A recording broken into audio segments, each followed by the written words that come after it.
Well, you guys, welcome to the channel, and this is Between the Headlines.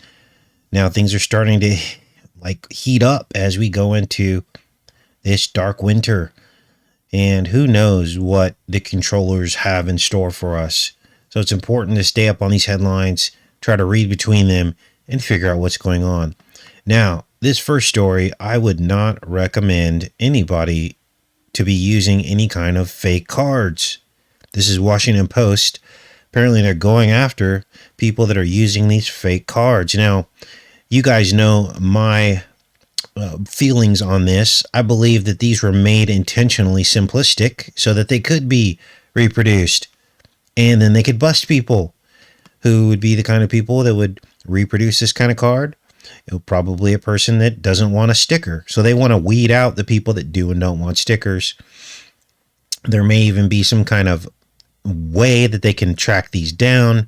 I don't know how they would do that, but I believe that the powers that be are the ones that are actually making these fake ones so that they can go and round people up. Let's see what it has to say here. A travel advisor wants to know, as a travel agent can easily become a client's confidant over years of trip planning. You have no idea, St. Louis-based travel advisor and practicing attorney said of the intimate details clients share with him. In between the "I think my wife is leaving me" text to mentions of rehab and fertility treatments, Marilyn received a new kind of confession. A prospective client wanted to use a fake Vaca Nation card to travel. So they know this is going on. They probably anticipated it. What this will do is allow them to segue into some kind of electronic tracking. And they'll just say, oh, it was because a bunch of people made fake cards. Now, let's move on to this story. This is Washington Examiner. Southwest airline employees protest the sticker mandate. We are the Love Airline. Over 100 people gathered outside Dallas headquarters of Southwest Airlines on Monday to protest the airline's Vaca mandate. Demonstrators consisted of both current and former Southwest employees. The Southwest cohorts, as they refer to themselves in social media protest invitation, carried signs and bore flags to support their message. I don't know what love has to do with any of this, but they are standing up for medical freedom. Now, many of these people say that they did get the Pokemon sticker, but that they don't believe that it should be mandated, that this is about freedom. And that's interesting, this date, this December 8th deadline, right? We've talked a little bit about this. The day after the Pearl in the Harbor Day, right? Because this is about the seed of the woman, the pearl in the harbor, which I believe that whole event was also sorcery. Now, based on that, apparently Southwest reversed course, says it won't put unstickered employees on unpaid leave if they're seeking an exemption. So it seems like these exemptions are the way out in a lot of instances. I'm not sure how long this is going to be allowed to happen, but according to Business Insider, Southwest is starting to back off. They will not put unstickered workers with the pending exemption on unpaid leave come December. The company said employees can continue working if they follow the safety policies until their request is reviewed. And so that is what's going on with Southwest Airlines. What else is happening in the world? Here's a tense school board meeting following Southlake administrators' remark about the cost that's hollow. This is in Southlake, Texas. Former student gave painful testimony about bullying that he said he endured in the school. Teachers grew emotional as he described feeling unsupported and under attack.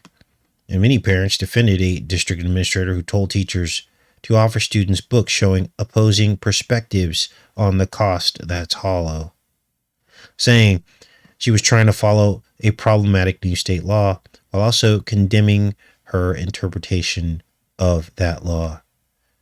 So there's some drama going on with this bullying. Guy doesn't look like he's much of a victim of bullying, but whatever. American Airlines tells employees they won't be fired if they refuse to get the Pokemon sticker. So, American Airlines and Southwest both backing off of this. Now, here's my theory on this as we read between the headlines. The pilots all got together and said, we're not doing this. So then the employees are like, okay, well, if you're not doing it, we're not doing it. And so instead of them just admitting, wow, you know what? We're not going to make the pilots do it. So now we can't make the employees do it. They're just trying to make it look like the airlines are just being nice. Okay, when in actuality, they're busted. Because you can't run an airline industry without pilots, right? And all of the supporting staff as well. But the pilots are the main thing. Pilots start dropping out, this whole supply chain falls apart, doesn't it? So this is what's really going on with the airlines. Now, the mainstream media won't admit this, but this is what they're saying. What's going on in this next article? The T-Rump says he wouldn't need the mandates and would just convince people. I would sell it. So, a snapshot into the mind of the president that people are still supporting, even though there has been a huge downplay of, let's just put it this way, things that can happen when you get the Pokemon sticker. Not to mention being forced to get it, the mandates and all of this. He's just saying he could sell it. Let's read this article because I don't want to take his words out of context. He would not have to mandate it if he were in office, but would instead convince people to take it voluntarily. Okay, the salesman approach. He made remarks in an interview with Bill O'Reilly. I wouldn't say to anybody you have to, but I would sell it. Look, I'm very proud of what we did with the stickers. See, he's proud of it. So, you can't basically walk away from the fact that he created these, and he's bragging about it. Okay? If you believe that these things, God, we can't say that, but you guys get the drift. You can't let him off the hook for that. All right? It was supposed to take 5 years, and they said it wasn't going to work. So he's proud of his achievement and all the money that's been made by the pharma companies. And he's just saying that he would sell people. And of course he's going to sell people on it because he's invested in it. So what else do we have here? Well, somebody sent this to me. This is his son with this t-shirt. Now, at first I got all excited. I'm like, what is this about? I think this is Trump Jr. here. But then I found a logical explanation. It's actually from Blackbeard. Now, sometimes they troll us and they're going to gaslight us and throw these things out there. I mean, this is evil on its face, but there is a logical explanation for the t-shirt that he's wearing as we go into the Halloween season. Okay. And it's about Blackbeard. This is a flag that Blackbeard flew. And so, don't get too excited about Trump Jr. wearing this shirt, thinking that there's some kind of secret cult or something. And in fact, you can go online and type in Blackbeard flag, and you'll see a bunch of these t-shirts being sold online. So, not really a story there. Let's go on to this next story. Nurse explains why she won't get the VidCo-19 sticker. Michelle Brown won't be working in the emergency department of Asante Ashland Community Hospital. Instead, she'll be put on administrative leave for refusing to follow a state mandate that all Oregon healthcare and K-12 school workers and volunteers be fully stickered against the VidCo-19 by October 18th or seek a medical or religious exemption. Brown said Asante granted her a religious exception, but the accommodation it gave her was to place her on administrative leave. I love what I do. I don't love it enough to sacrifice my medical freedom, says Brown. So this is the story of many of the people who just simply want to maintain their medical autonomy.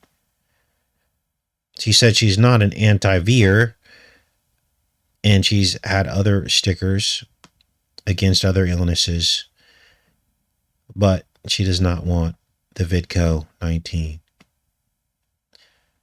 Now, what else do we have here? Okay, so Florida apparently is doing really well right now, and the critics are being silenced. Washington Examiner. What's going on in Florida? Well, DeSantis is now being hailed as like a hero.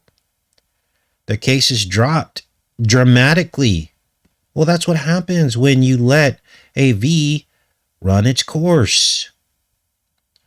Take the losses, protect the people who want to be protected, and let it run its course. According to some scientists in the past, says Florida's CV-19 response has been described as reckless, dangerous, and anti-science. Its Republican governor weathered months of scorn for loosening spamdemic restrictions ahead of other state leaders. Its case counts, when on the rise, are often cited by critics as evidence that the entire approach to managing the virus has failed. But drops in Florida's case counts invite a fraction of the intention. New infections per 100,000 residents dropped to 12 over the past week. Over the past 14 days, cases dropped by almost 50%. Other states with far more expansive restrictions are seeing CV-19 continue to spread at faster rates than Florida. In New York, for example, the rate of new cases is more than double that of Florida's at 25 per 100,000 residents over the past week. So, Florida is doing well right now. And so, apparently the way he handled it was pretty good. Let's go on to this next story. So now The Guardian is saying that they're seeing these religious exemptions as a threat to undermine VidCo mandates. Let's see what they have to say about this. This month, California became the first state to require VidCo 19 stickers for all school children, but the provision came with a loophole. Students will be granted religious exemptions. California, which currently has the lowest case rate in the U.S., has been issuing a series of sweeping mandates requiring that healthcare workers, state employees, care workers, school teachers, staff all get the Pokemon sticker. But in each case, Californians are able to ask for personal belief exemptions, and they are doing so in droves. Now, just because they ask for it doesn't mean you're going to get it. And if you do get it, oftentimes it's coming with conditions. Epidemiologists are concerned that the loophole will embolden the hesitant to evade requirements. You're evading the law and undermine the state's progress against the spamdemic, even though they just said that it has the lowest cases in the country. So this is what's going on. The loophole is religious exemption. If you're living in one of these places and you want to weigh out, maybe this is the way to go. Now, Travis Tritt standing up, canceling concerts in venues that require a Pokemon sticker or test. Good job, Travis Tritt. Canceled several shows due to VidCo, but not because anyone's sick. He's protesting the fact that the venues require ticket holders to wear a mask, get stickered against, or test negative for the V before attending. I totally disagree with any mandate that would force people to go against their better judgment or would attack their personal freedoms. That's why I'm making the stand, Tritt told Billboard in an interview published Monday. Good job, Travis Tritt. We'll see how all this shakes out in the long run. Now, in the first of its kind, according to Business Insider, Supreme Court refuses to stop the mandate for health workers in Maine. So if you're in Maine, you're getting hosed right now because this is the first time they've weighed in on a statewide mandate, and Maine is going full force with the mandates. The Supreme Court heard the case, and they're not letting the Maine healthcare workers out of it. That's not good news. It's starting to basically be about what state you live in, isn't it? And that's very sad that we live in America where something so personal is so different in each different state. Now, Mayor Lightfoot is not very light on her feet these days, but apparently she's trying to now say that and compare the police union who is resisting the mandates, she's trying to compare them to the Crappit hole, that they're trying to induce an insurrection. This is unbelievable to use those kind of words. Let's read this article. Mayor NotSoLightonHerFeet Lori accused Chicago Police Union opposing the city's mandate of trying to induce an insurrection. Wow, strong words. What we've seen from the Fraternal Order of Police, in particular leadership, is a lot of misinfo, a lot of half-truths, and frankly, flat-out lies in order to induce an insurrection. And we're not having that, Lightfoot told reporters. Oh, wow. And so we want to make it very, very clear that law is on our side. We feel very confident about it. Okay, so what are her tools in her tool bag if we're reading between the lines here? Well, all she has to do is bring in the National Guard. So I wonder if this whole thing isn't orchestrated to where all the cops quit and then they get to bring in the National Guard into Chicago. You know, we've seen it happen before. We've seen it happen before. In fact, the White House has considered bringing in the National Guard to handle the supply chain backlog. Now understand that there are service members who are no longer needed in the world theater, right? Now, they're getting rid of a lot of them right now with discharges because they won't take the sticker, which in my belief is the reason why they were so hard on them with this mandate, so they could clean house, because they don't want to keep all these people on the payroll. What better way to do it than make a mandate, which then you can discharge them other than honorably and not have to pay benefits out to them. What better way to do it? So they're cleaning house. Now, make no mistake, some of these soldiers might hop over to different, maybe over to the National Guard. Well, they're all requiring the sticker. So, but as they shift, the ones that did get the sticker, they're going to now, if they're willing to get a sticker, then they're willing to do other things, right? If they're willing to be told what to put in their body, then they're willing to basically be yes men for the New World Order. So all they got to do is go over to the National Guard. And now we've got those very same people that were in other areas of the military where they were doing bad things overseas. And now they're in our National Guard.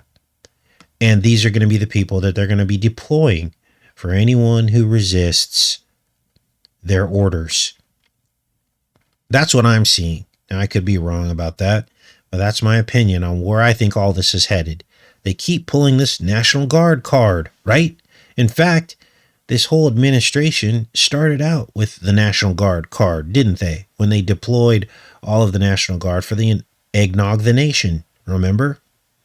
So that was the beginning of something bigger. And here they are. They talked about deploying the National Guard for the nurses in New York who resisted the mandate as well. They didn't actually do it, but they talked about it. So this is all we keep hearing. National Guard, National Guard. Let's read about this. White House officials have explored in recent weeks whether the National Guard could be deployed to help address the nation's mounting supply chain backlog. 3 people with knowledge of the matter said. The idea appears unlikely to proceed as of now, the people said, but reflects the extent to which internal administration deliberations about Americans' overwhelmed supply chain have sparked outside-the-box proposals to leverage government resources to address the issue. Now, what's the big deal with deploying the National Guard into situations like this? Well, first of all, it's unprecedented. Second of all, it's an overreach of power. Okay? And once you deploy something like this, how do you undeploy it? In other words, how do you make that not the new normal? Anytime an area of the United States they feel is they're losing control of. Okay? Now,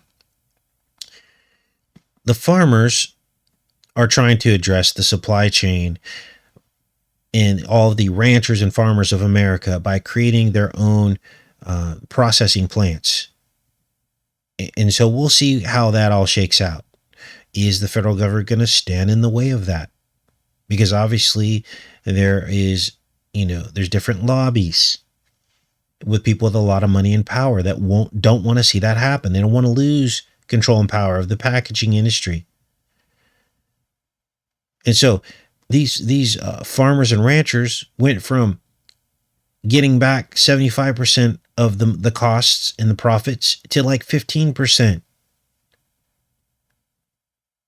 as they have basically spun off different areas of the processing of the cattle. So all they pretty much do is, a lot of them just ranch, and they give all of the rest of that out to other companies and corporations, which now have a monopoly, which now represent control in the supply chain. So hats off to the farmers and ranchers who are trying to take back control. That's what we need right now. We need the control back into the power of the people. Anyway, those are the headlines for today. We'll get you guys caught up. Have a great rest of your week. Much love, everybody.